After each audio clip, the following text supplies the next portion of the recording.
We are going across directly now to the upper house of the parliament. Nasir Hussain, who's the Congress MP, in a fiery showdown. Let's listen in.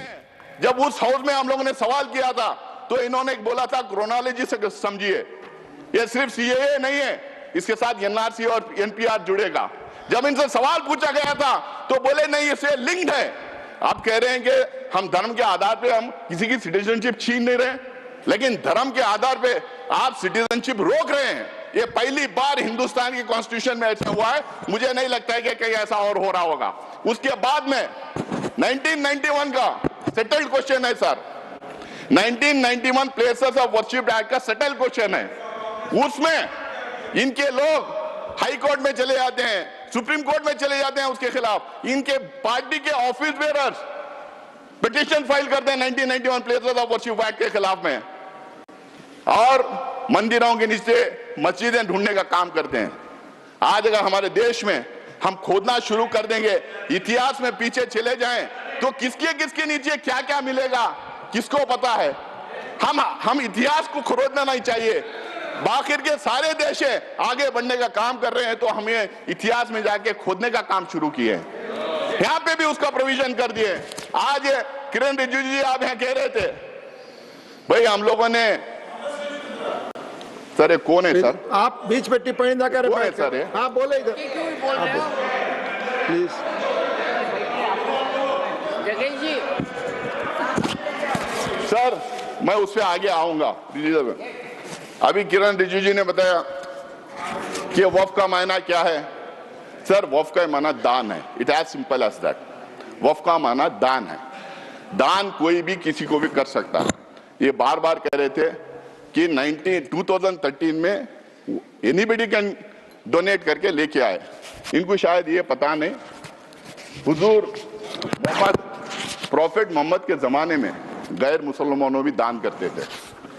बहुत important centre से जहां पे गैर मुसलमानों ने दान किया है। दान के लिए कोई रोक नहीं है, और ये दान का कॉन्सेप्ट सिर्फ हमारे धर्म में नहीं है। हम उसको वक्फ के नाम से कहते हैं, लेकिन दान का कॉन्सेप्ट हर मजहब में है। हिंदूज में है, सिख्स में है, क्रिश्चियंस में, दुनिया के हर मजहब में दान का कॉन्सेप्ट है। हमारे दान के कॉन्सेप्ट से बनाए हुए इदारों को गवर्न करने के लिए, एडमिनिस्ट्रेट करने के लिए, रेगुलेट करने के लिए वक्फ बोर्ड बना है। ये बात फैलाई जा रही है, क्यों सिर्फ मुसलमानों को वक्फ बोर्ड चाहिए, क्यों हमारा बोर्ड नहीं चाहिए, क्यों सनातन बोर्ड नहीं चाहिए। इतना सोशल मीडिया में इसको फैलाया गया, मुसलमानों को अपील करने के लिए वक्फ बोर्ड बनाए गए। शायद इनको पता नहीं, शायद ये बोलना भी नहीं चाहते। इस देश में एंडोमेंट बोर्ड्स हैं, इस देश में मुजरा डिपार्टमेंट्स हैं, इस देश में हिंदू रिलीजियस प्लेसेस एक्ट्स हैं, इस देश में एसजीपीसी है, इस देश में बहुत सारे स्टेट्स में क्रिश्चियंस के लिए काउंसिल्स और कॉर्पोरेशंस हैं। हर मजहब के लिए है। हर मजहब के रिलीजियस इंस्टीट्यूशंस को गवर्न करने के लिए अलग अलग एक्ट्स बनाए गए। टेंपल ट्रस्ट से, स्टेट से अलग अलग एक्ट्स बनाए गए। आप ये क्यों भ्रम फैला रहे हैं? और ये सिर्फ कांग्रेस का अचानक बनाया हुआ मामला नहीं वक्फ का। आपने अभी कहा कि अंग्रेजों के जमाने में वक्फ को रेगुलेट करने के लिए कई एक्ट्स आए थे, उसको आगे बढ़ाते गए, उसमें अमेंडमेंट लाते गए, उसमें सुधार लाने के लिए कई अमेंडमेंट्स लेके आए। कांग्रेस ने उसको सुधार करने के लिए कई काम किया है। और 1995 में 2013 के एक्ट्स के बारे में ये बार बार जो बोल रहे हैं, वो बिल्कुल वक्फ बोर्ड को स्ट्रेंथन करने के लिए, वक्फ प्रॉपर्टीज को बचाने के लिए, एंक्रोचर्स को हटाने के लिए, उसमें ट्रांसपेरेंसी लाने के लिए हम लोगों ने वो अमेंडमेंट्स लेके लाए थे, और इनका पूरा सहयोग और सपोर्ट उसमें था।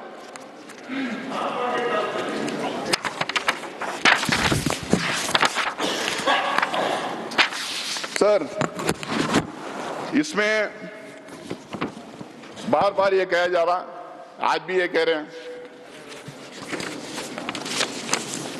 कि वक्फ बोर्ड, ये सबसे बड़ा एलिगेशन वक्फ बोर्ड के खिलाफ है सर, और सबसे बड़ा मिस इन्फॉर्मेशन फैलाया गया है।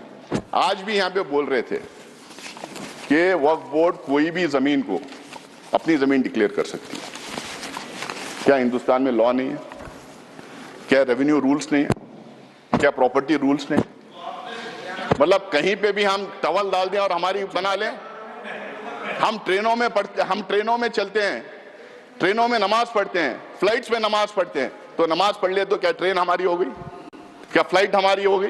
क्या वक्फ में उसको लिखवा दें? वक्फ वक्फ को जो पावर दिया था, अगर वक्फ बोर्ड के सामने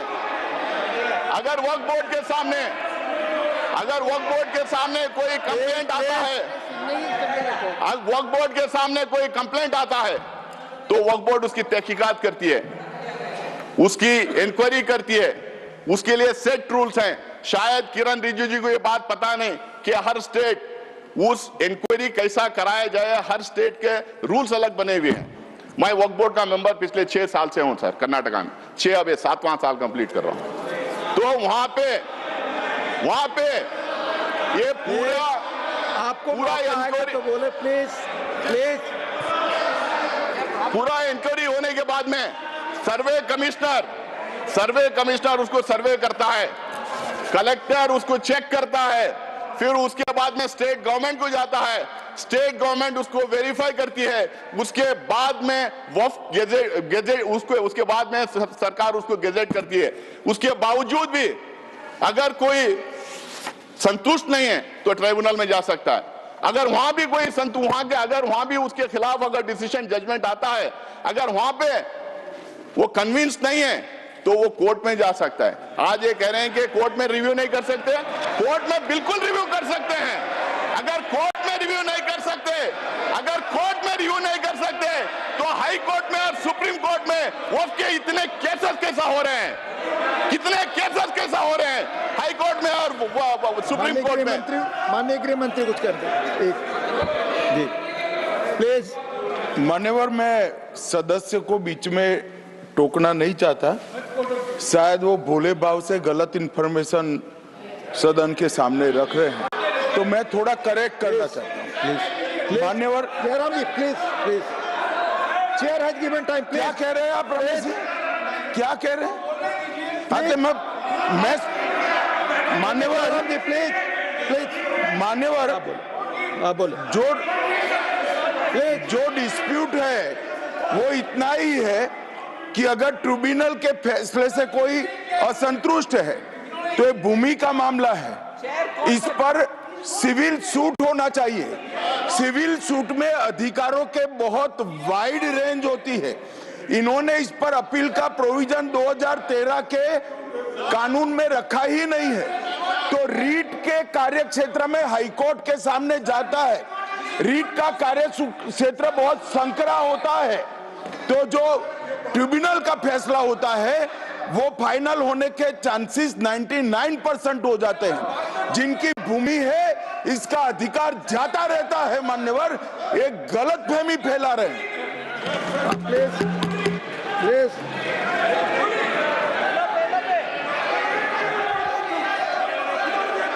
आप ही को दे रहे हैं, आप सुनते नहीं सर, आप ही को कह रहा हूं मैं। सॉरी, अब शुरू की। देखिए साहब, वो बात कर रहे हैं और हमने रिजू जी साहब का तो बहुत शांति के साथ सुना, और रात में भी कल आपका भाषण वहां पर भी टीवी में पूरा सुना।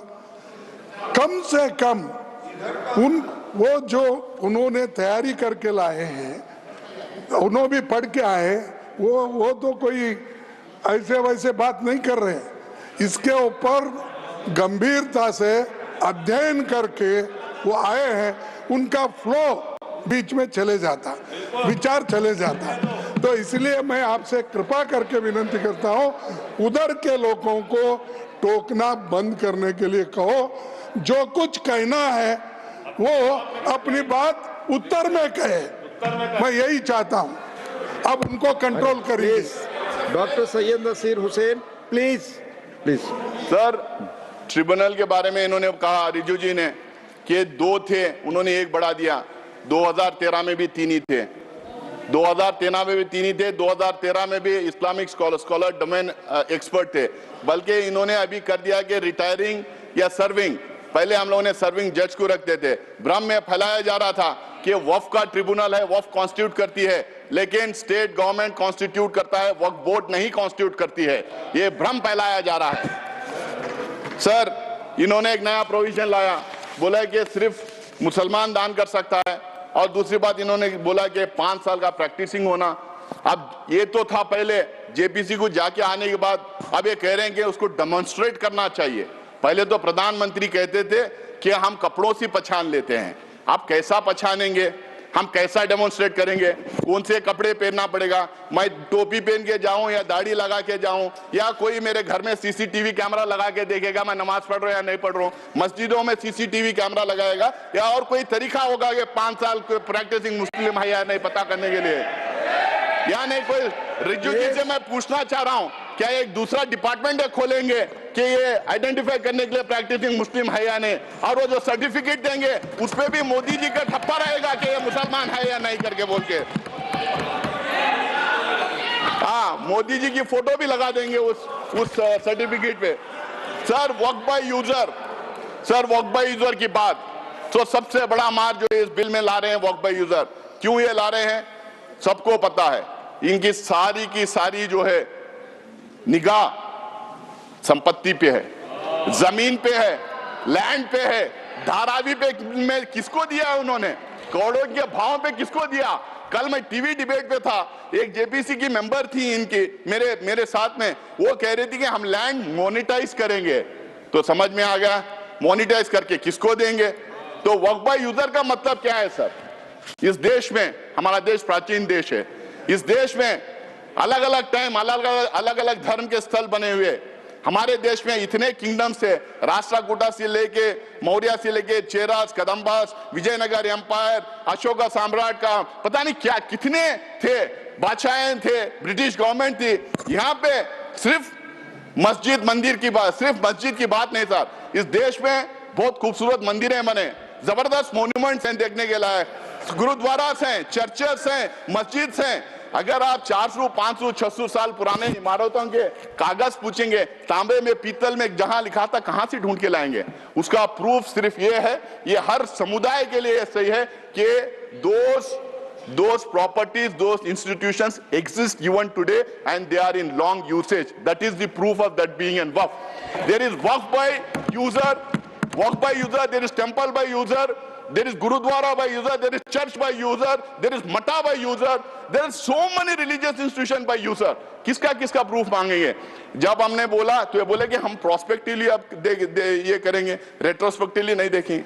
भाई जो रजिस्टर्ड नहीं है वक्फ बाय यूजर, अगर 200-300 साल पुरानी है तो उसको कैसा मानेंगे आप ये कह रहे हैं कि और दूसरा उसमें ये बोल रहे हैं कि डिस्प्यूटेड है। तो मैं प्लेसेस ऑफ वर्शिप टैग की बात कर रहा था, अगर डिस्प्यूटेड है, गवर्नमेंट है, तो फिर हम नहीं करेंगे। बट डिस्प्यूटेड कैसा है, डिस्प्यूटेड तो एक ही थी, वो बोले थे अयोध्या का मसला छोड़िए बाकी के पूरे इसमें आ जाएंगे। आप कैसा डिस्प्यूटेड पुराने इदारों के डिस्प्यूट कैसा हो जाएगा। ये खोज रहे हैं बार बार देश में दंगे फसाद करवाने का, ये डिस्प्यूट लड़ना, दंगे फसाद करवाना, अपना वोट बैंक क्रिएट करने की राजनीति कर रहे हैं वक्फ बाय यूजर को निकाल के। और दूसरा अब ये कह रहे हैं कि हम उसको ले लेंगे। अब मेरा टाइम बढ़ा है, मेरा पार्टी का टाइम लूंगा ऑलरेडी मैं मेरे पार्टी हमारे पार्टी का समय बाकी है, इनको 25 मिनट दीजिएगा। और उससे ज्यादा साहब ने कहा था।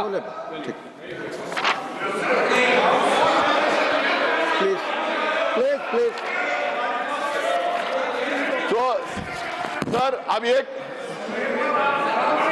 बोल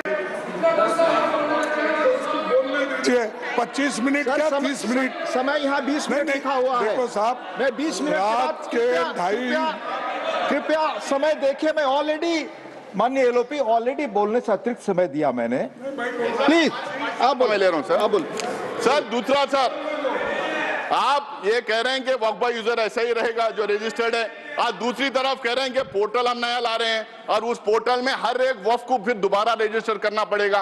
भाई वक्फ बाय यूजर वो रजिस्टर्ड हो गया था, सीधा उठा के डाल लीजिए उसमें, आप फिर दोबारा उनको क्यों रजिस्ट्रेशन करें। आप चाह रहे हैं कि फिर वो दोबारा पेपर उससे मांगे, आप पेपर ना दें, फिर आपके लोग जाके दंगा फसाद करें और आपका वोट बैंक बढ़ता रहे।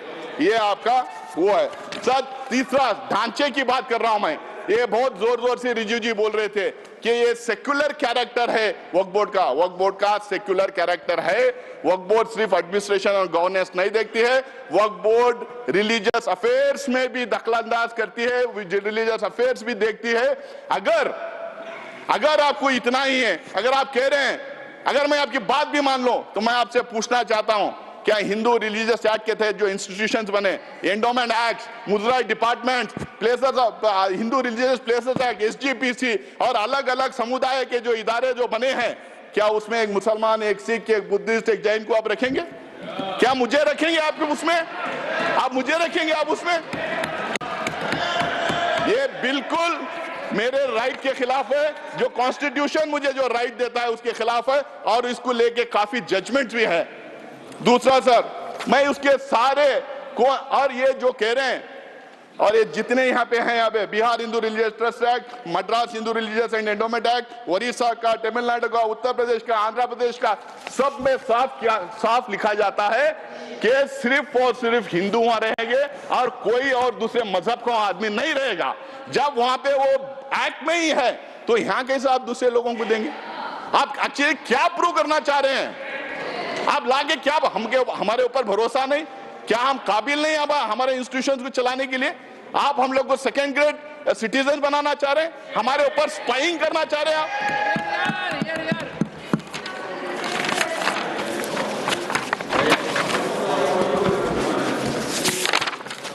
सर, सीईओ को लाने की बात थी कि मुस्लिम सीईओ नहीं रहेगा, दूसरा आएगा। वहां पे भी मैं तमिलनाडु, तेलंगाना, आंध्र प्रदेश के मैं एक्ट बताता हूं, वहां पे भी यह कहा गया कि sir finally sir please finally नहीं सर, मैं थोड़ा टाइम लूंगा, खत्म करें। नहीं फाइनली अब 25 मिनट हो गए sir, finally sir, finally please do not take sir, नहीं फाइनली 3-4 इश्यूज के बारे में बोलूंगा सर। रिजू जी कल भी बोले, आज भी बोले, 123 प्रॉपर्टीज को लेके भ्रम फैलाया जा रहा है। ये सारे के सारे 123 प्रॉपर्टीज आके या तो दरगाह है, या तो मस्जिद है, या तो कब्रिस्तान है, या तो ईदगाह है। ये झूठ है। ऑथेंटिकेट करो, ऑथेंटिकेट करो, उसकी लिस्ट में आपको देना चाह रहा हूं। ऑल 120 और इसको आपकी बात जयराम जी, धन्यवाद, Jairam ji, another 5 minute, another 5 minute, Radha Mohan Das Agrawal. नहीं आपकी बात माननीय, जो भी असंसदीय शब्द अगर आप इस्तेमाल करेंगे वो रिकॉर्ड में नहीं होगा। प्लीज प्लीज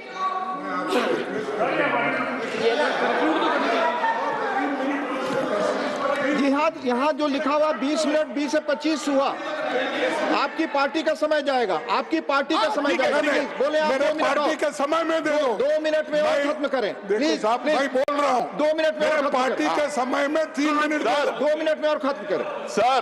ये 123 एकर्स, 123 प्रॉपर्टीज जो बिल्कुल रिलीजियस प्रॉपर्टीज है।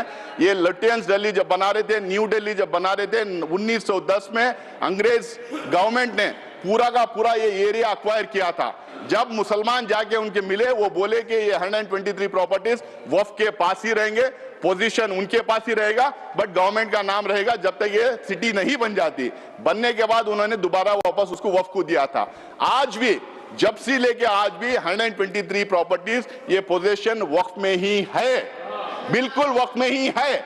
और जब 2013 में गवर्नमेंट 2013 में जब इसको डी नोटिफाई करने की बात आई, सरकार ने हाई कोर्ट ने सरकार को बोला था कि आप जल्द से जल्द इसका रिजॉल्व करो।